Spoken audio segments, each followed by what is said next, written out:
Welcome to bird media. నేను మీ పవన్ కృష్ణమూర్తి. మధ్యప్రాచ్యంలో పరిస్థితులు ఉద్రిక్తంగా మారుతున్నాయి.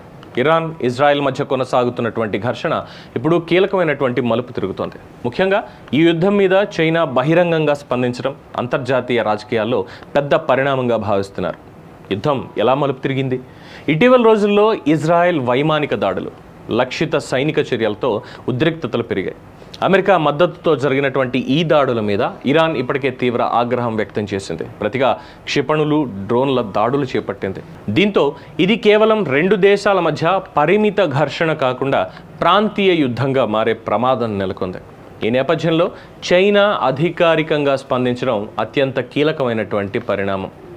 చైనా విదేశాంగ శాఖ స్పష్టంగా ప్రకటించింది, ఇరాన్ సార్వభౌమాధికారాన్ని, భౌగోళిక సమగ్రతను కాపాడాల్సినటువంటి బాధ్యత అంతర్జాతీయ సమాజానిది అని.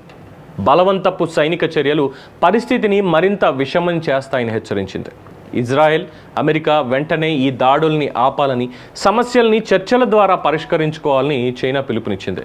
ఇది కేవలం ఒక సాధారణమైనటువంటి ప్రకటన కాదు, ఇది ఒక స్పష్టమైనటువంటి దౌత్యపరమైనటువంటి స్టాండ్. మరి ఇక్కడ చైనా ఉద్దేశం ఏంటి?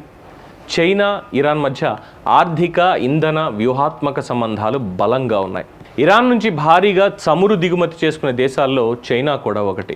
అందువల్ల ఇరాన్ అస్థిరత చైనాకే నష్టం అవుతుంది. ఇక ఇదే సమయంలో అమెరికా ప్రభావాన్ని సమతుల్యం చేయాలనే వ్యూహం కూడా ఇందులో ఉంది.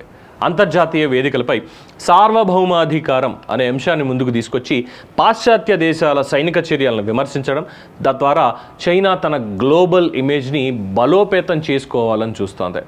దీంతో యుద్ధం విస్తరించేటువంటి ప్రమాదం బలంగా ఉంది.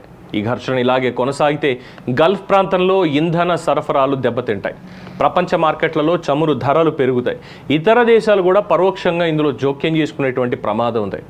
ఇప్పటికే కొన్ని దేశాలు కాల్పుల విరమణని కోరుతున్నాయి. ఐక్యరాజ్య సమితి వేదిక పైన చర్చలు దీని మీద బలంగా జరిగే అవకాశం కూడా ఉంది. మరి చైనా నిజంగానే ఇరాన్తో కలిసి యుద్ధంలోకి దిగుతుందా?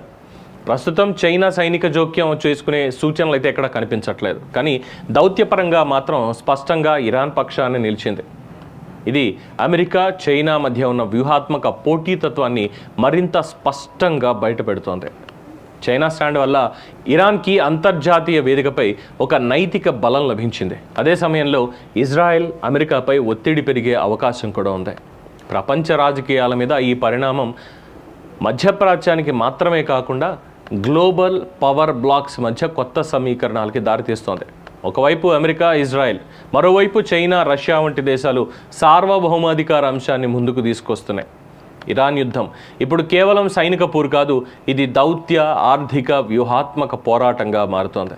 మొత్తానికి ఇరాన్, ఇజ్రాయెల్ ఘర్షణలో చైనా బహిరంగంగా స్పందించడం కీలకమైనటువంటి మలుపు. యుద్ధం విస్తరించకుండా ఆపగలదా, లేక ఇది మరింత పెద్ద శక్తుల పోరాటానికి నాంది అవుతుందా అన్నది రాబోయే రోజుల్లో తేలనుంది. ప్రపంచం మొత్తం ఇప్పుడు ఈ యుద్ధాన్ని చాలా ఆందోళనగా గమనిస్తోంది. ఇది కేవలం రెండు దేశాల మధ్య యుద్ధం కాదు, ఇది ప్రపంచ యుద్ధంగా మారబోతోందా అన్నటువంటి అనుమానాలు అందరిలోనూ మొలకెత్తుతున్నాయి. చూద్దాం ఇంకా ఎన్ని సంచలనాలు నమోదవుతాయో.